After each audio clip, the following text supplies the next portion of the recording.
Hello నమస్తే welcome to VBG news. Hero Shivaji Bigg Boss final దాకా వచ్చిన శివాజీ తన పైన ఎప్పుడూ వివాదాలు వస్తుంటాయి. అలాగే అందులో ఒకటి చెల్లెల వరుసలో ఉన్న అమ్మాయిని తీసుకెళ్ళి పెళ్లి చేసుకున్నాడనే వార్త. ఆ వార్తలో ఎంతవరకు నిజము ఏంటి అనేది మనతో ఉన్న శ్రవణ్ గారిని అడిగి తెలుసుకుందాం. నమస్తే సార్. నమస్తే అమ్మా. Hero Shivaji Yes.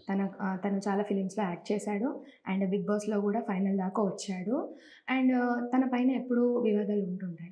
అలాగే తనకంటే చిన్న వయసులో ఉన్న అమ్మాయిని తీసుకెళ్ళి పెళ్లి చేసుకున్నాడని వార్త. అది ఏంటి మీ మాటలో చెప్పండి.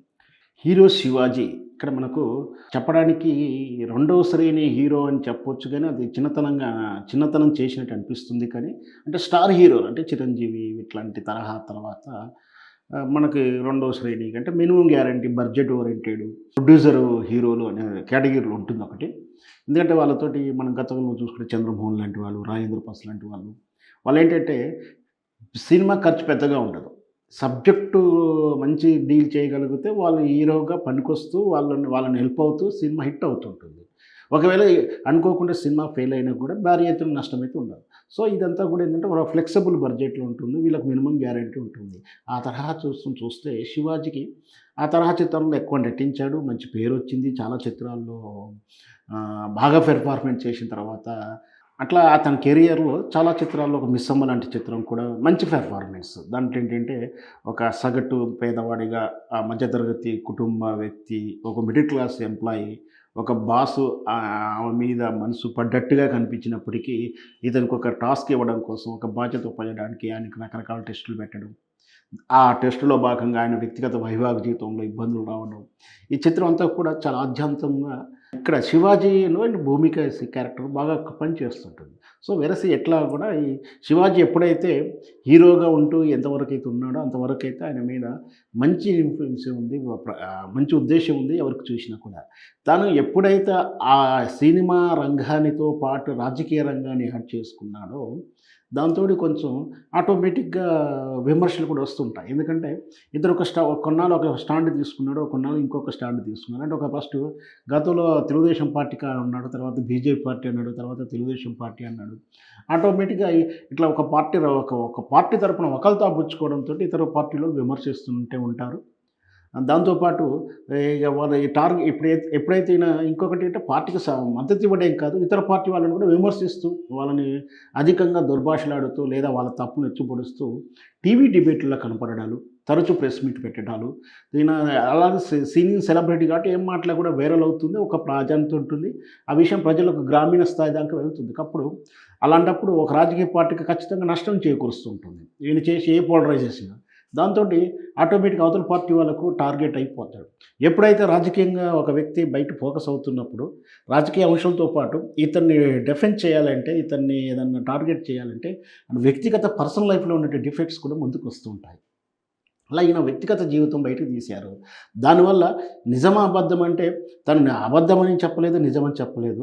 వాస్తవానికి ఇంకా క్లియర్గా చెప్పాలి అంటే తను వ్యక్తిగతంగా ఒకసారి టీవీ లైవ్లో ఉన్నప్పుడు కూడా మీ ఊరు అతన్నే సార్, నేను శివాజీ నేను మీ ఊరు అతన్నే, మీరు మీ చెల్లెల వరుస ఉన్న అమ్మాయిని ప్రేమించిపోయా, మీరు లేపుకెళ్ళారని కూడా అంటే అక్కడే ఆ రోజు దుర్భాషలు ఆడడం, ఫోన్ కట్ చేయడం, చాలా బూతులుగా తిట్టడం జరిగింది.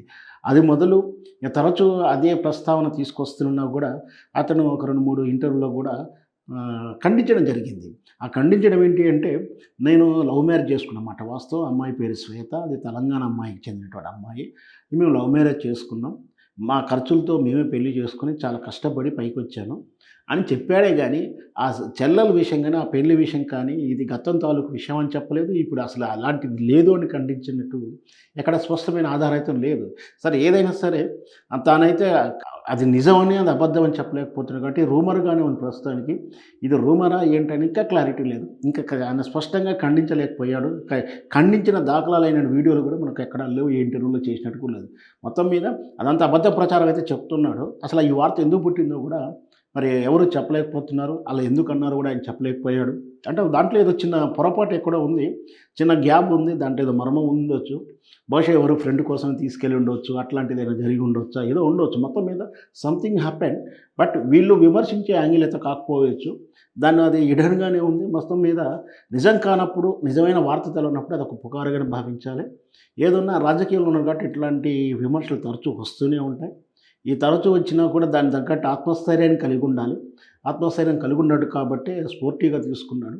దాని గురించి పెద్దగా చర్చ కూడా చెయ్యడు అసలు. అందుకని దానికి సమాధానం కూడా ఇవ్వట్లేదు. సో, దాంతో పాటు రాజకీయాల్లో ఇప్పుడు మళ్ళీ చురుకుగా ఉన్నాడు. నిన్నటి 'బిగ్ బాస్'లోకి రావడంతోటి ఇంకొంచెం మళ్ళీ గత 1 ఇయర్ కింద చూసుకుంటే ఆయన అంత రాజకీయాల్లో చురుకుగా కనపడలేదు. ఎందుకంటే అలసిపోయినటువంటి అంటే ఆయన ఎప్పుడు కూడా అమరావతి ఉద్యమం గురించి, వైఎస్ఆర్ పార్టీ మీద విమర్శలు చేయడం, ఇలాపూర మరి బహుశా తెలుగుదేశం పార్టీలో తగిన స్థానం కూడా గుర్తింపు రాకపోయి ఉండొచ్చు. రకరకాల కారణాలు ఏమైనా ఉండొచ్చు. నిన్నటి 'బిగ్ బాస్' తోటి మళ్ళీ తెర మీదకొచ్చాడు. ఇంకా అందుకని ముఖ్యంగా ఏంటంటే త్వరలో 3 నెలల్లో ఆంధ్రప్రదేశ్‌లో ఎన్నికలు ఉన్నాయి కాబట్టి, ఇప్పుడు మళ్ళీ అదే టార్గెట్ అవుతుంది. అదే ప్రస్తావన జరుగుతుంది. అదే విమర్శలు జరుగుతూ ఉంటాయి. సరే ఏదున్నా ఒక రాజకీయ నాయకుడిగా మనం బయట మాట్లాడుతున్నప్పుడు ఖచ్చితంగా వ్యక్తిగత జీవితాన్ని బయటకు తీసుకొస్తారు. నిజాలు, అబద్ధాలు భగవంతుడికి తెలుస్తుంది. లేదా వీళ్ళు బాగా టార్గెట్ ఎక్కువైనప్పుడు, అబద్ధాలను బాగా ప్రచారం చేస్తున్నప్పుడు వెళ్ళి పోలీస్ కేసు పెట్టిన దాఖలాలు ఉంటాయి. అట్లాంటి దాఖలు ఏమైనా జరిగినప్పుడు మనం చూడాల్సి ఉంటుంది. ఓకే. Thank you sir. విన్నారు కదండి. మరిన్ని వార్తలతో మీ ముందుంటాం.